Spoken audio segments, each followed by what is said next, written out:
Let's talk about one of the greatest business comebacks of all time. Seriously, it's a story that starts with complete and utter failure, hinges on a single massive bet, and ends with a multi-billion-dollar payoff that completely reshaped Hollywood. We're breaking down how Marvel went from actual bankruptcy to box office titans. And it all leads right here to this number, $4 billion. That is what Disney paid to buy Marvel back in 2009. I mean, that's just a mind-blowing figure for a company that was literally on the verge of disappearing just a decade earlier. So, the big question is, how? How does a company go from being in bankruptcy court to creating the most successful film franchise the world has ever seen, all in about 10 years? Well, the answer lies in this visionary blueprint, a plan so radical, so completely against the grain of how Hollywood worked, that it was almost dead on arrival. See, this wasn't just about making a couple of movies. It was about building an entire universe from the ground up.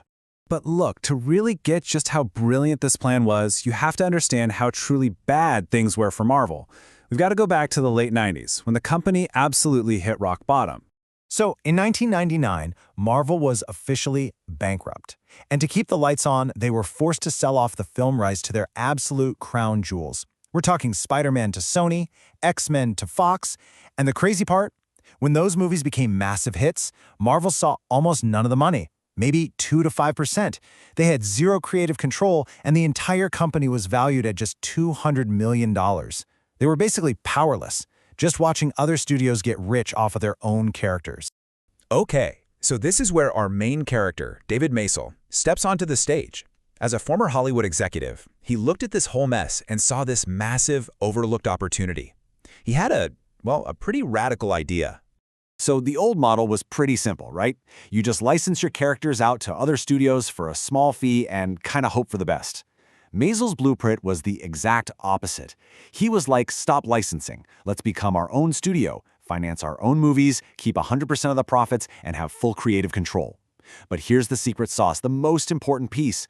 Don't just make a bunch of standalone films, build an interconnected universe. You see, Maisel's big insight was that the movie business is a total gamble. But you know what's a much safer bet? The sequel business. He basically asked, what if after the first movie, every movie after that was a sequel or a quasi-sequel? And that was the whole idea. Create this universe where every film builds on the last one. It was a way to turn a super risky, hit-or-miss business into a reliable profit machine. Okay, so it's a brilliant idea, right? But now Maisel had to sell it to the Marvel board, a group he called ex-bankruptcy guys for a reason. These guys were incredibly risk-averse. The last thing they wanted to do was gamble the company's fragile future on some Hollywood pipe dream. So the board basically gave him this impossible ultimatum. They told him straight up, don't even bring this up again unless Marvel has zero financial risk. Not low risk, zero risk. I mean, how on earth do you finance $500 million worth of movies with absolutely no risk? It sounds ridiculous. And this is the number that just made their demand feel completely insane.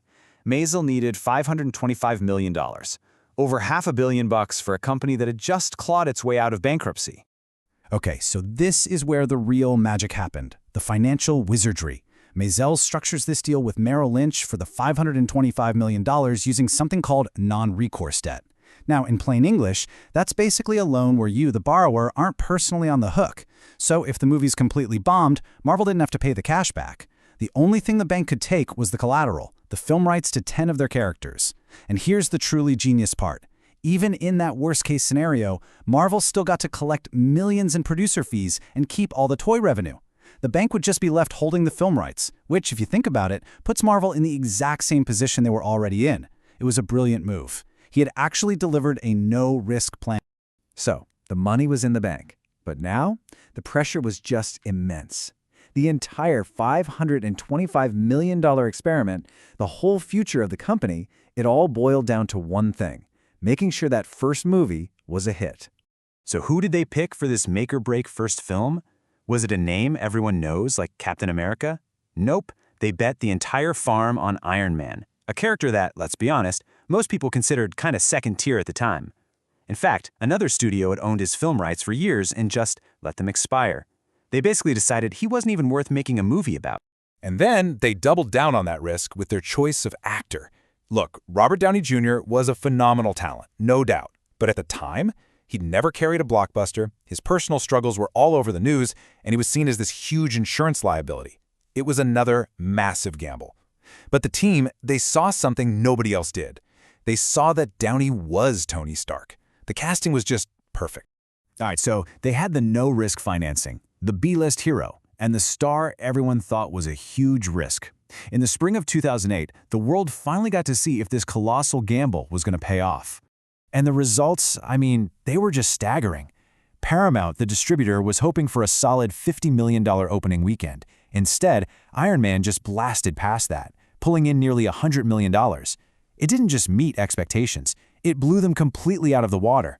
The gamble hadn't just paid off, it was a jackpot.